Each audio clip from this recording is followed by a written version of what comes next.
Hi, this is Kevin Yoder with the Yoder team for another episode of KevinYoder.tv. Thanks for tuning in. Today, we're going to talk about price bracketing. And this is a hot topic as well because in this new market condition, homes are selling faster. And at the same time, there's a lot of confidence built up by home sellers, and they like to try to push the envelope, which is real fun, and we like to do that as well. At the same time, we have to be cautious and we have to be optimistic at the same time. So let's discuss that. Before we get into price bracketing and that concept, let's pay attention to a couple things on the video blog. One is the free home search. So there's a button on the blog that allows you to search all homes in the MLS, and it will say search all homes in the MLS. Go there if you want to do a complete home search. This is access to every home that we have access to as real estate agents.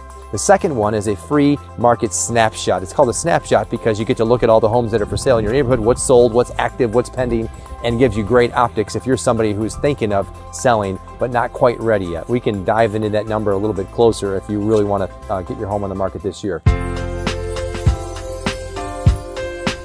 Okay, let's talk about price bracketing. This is an important one. When you list your home for sale, you know that now in the new way of searching, buyers are online. They're searching through different websites and they're doing what's called bracketed pricing, which means they search high and low. And this is something I talk about with every one of my sellers in our first consultation. It's bracketed pricing. So buyer will search low and high. Let's assume it's 180 to 200, and that's the example. So 180 to 200, if your home should be priced at 200, and that's what the market analysis suggests and all the comparables are falling in there, and you want to do 205, for example, and we have sellers that want to do that, and the primary reason is because they think that they're going to build in a little bit of room for negotiation. To that I reply, don't do that. You're about $5,000 away from a sweet spot. Multiple offers are occurring in our current market, and the way that we get a multiple offer for you is being real clear on that price bracket and knowing when you hit the bracket dead on, you're going to attract in a completely different category of buyer. You're going to attract the buyers that are searching from 150 to 200 or 180 to 200 versus the category searching from 200 to 250. Remember, those buyers that are searching the higher bracket are looking at nicer homes and they're comparing yours to those. So we can't make that mistake. And plus the buyer pool shrinks exponentially the larger or the higher the price point goes. So it doesn't matter where you are, whether you're at 200, 300, 400, it even occurs on the 50,000s. If it's 350,000, don't price your home at 355, 350. And there's so much evidence to support that.